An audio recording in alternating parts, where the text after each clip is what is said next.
সুদের টেহার লুঙ্গি কিনা, সুদের টেহার পাঞ্জাবি গাও দিয়া, সুদের টেহা দিয়া টুপি মাথা দিয়া সাতটার মুন্সি হইয়া তুমি মসজিদে গিয়া ঢুকছো, মাইনসে দেখিয়া না কিচ্ছু কয় না, আল্লাহ দেখিয়া না কিচ্ছু কয় না, তুমি লাথি ফানা লাথি, ঠিক কিনা কও? আল্লাহ সে তুইটা যে আল্লাহ যে তোরে থাকনা দিয়ে বাইরে হালাই দিছে না কপাল বলা, এই সুদখোর, তুই সুদের টুপি দিয়া টুপি কিনা আমার মাথায়, সুদের টেহা দিয়া টুপি কিনা তুই এই সুদ নামাজ পড়তে বারো হইতে পারো? খালি আল্লাহ দেখা কিচ্ছু কয় না, আর না হইলে উদাম করে সিহন জিংনা দিয়া ফতফাত ফতফাত করে তোমার খিঁচল। তুমি বাচ্চা গেছ, নবীজি দোয়া করে গেছে, আল্লাহ আল্লাহ আমার উম্মতের দুনিয়া শরম দিয়ান না, জাহান্নামও দিয়া যা ফুরনের ফুইরার, কিন্তু দুনিয়া শরম দিয়ান না।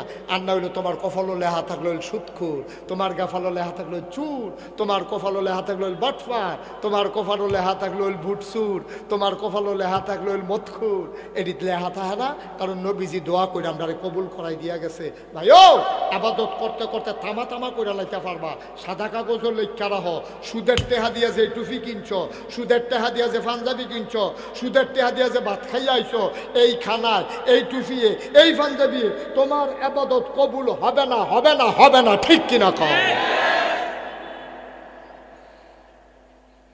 এই শুয়োরের গোশত কখন হালাল না হারাম রে? কথা কেন হালাল না হারাম?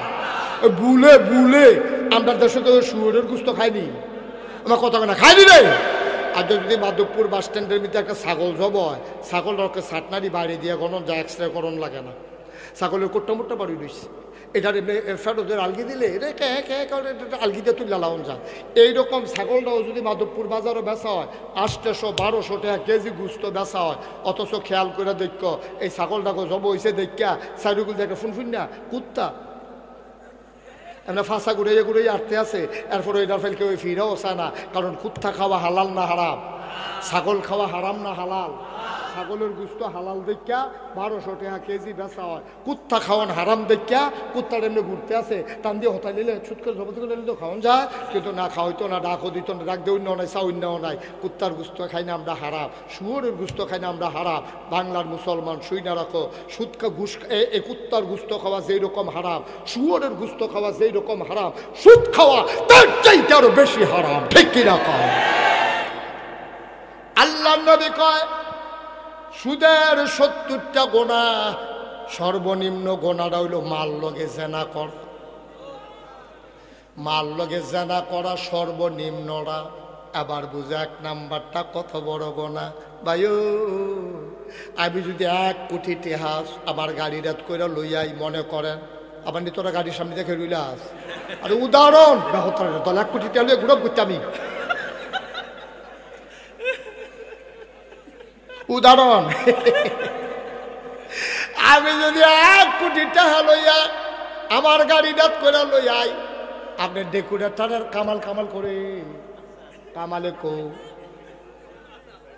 কই আছে তা ভাড়া ধরে, কামালে ভাড়া ধরে, কোনখানে ডেকুরেটারের ভাড়া পাওয়া যায়নি, কামাল করে ওই তো কামালে তো একটা অফিস লইয়া ঘুরতে আছে সবাই, এই যে কামালে আমি শোনা, আমি যদি কামাল দেয় কই কামাল গাড়িটাতে 1 কোটি টাকা আছে, তুমি একটু মাইকে জানাও যে মাল লগে জিনা করতে পারবো, তার এই 1 কোটি টাকা দেওয়া হইব। কামালে মাইকে গিয়া ঘোষণা দিছে, কতক্ষণ পরে চেহারা কালা করে আমার কাছে আইয়া কয় হুজুর আমরার মানুষ খারাপ, এত খারাপ না, আমরা জিনা করে টেহা কামাই করাম, আপনি কি আন্তাজ করছেন? কথা তো ঠিকই, 1 কোটি টাকা দিলেও তুমি মাল লগে জিনা করতে রাজি হইতা না। নবীজি কইছে সুদের 70টা গোনা, সর্বনিম্ন গোনাটা হইল মাল লগে জিনা করন। তুমি এটা জান না শুন না, তুমি যে সুদে টেহা লাগাইতে আসো, তুমি যে সুদ খাইতেছো, আব্বা কিয়ামতের ময়দানে তোমার মায় তোমারে ডাক দিয়া গো ফুতরে এখনো আয়, ও ফুত আমার কাছে আয়, তুই নি আমারে আম্মারা হস, তুই আমারে আর আম্মারা হিচ্ছা, তুই আমার লগে জিনা কইরা বইয়া রইছ, আমি তোর মা ওই কেমনে? তে জিব্বাত কামড় দিয়া কইবা আম্মা আপনি এটা খিদা কইলেন, মাল লগে আবার মানুষে জিনা করে কেমনে? নাগাইশের হুজুরে বুঝাইয়া বুঝাইয়া কইছে না, সুদ খাওয়ান মানে মাল লগে জিনা করন 70 নাম্বার গোনা। এটা হুন্নাও দি তুমি সুদ খাইছো, তুমি আর মাল লগে জিনার বাহি কি রাখছো?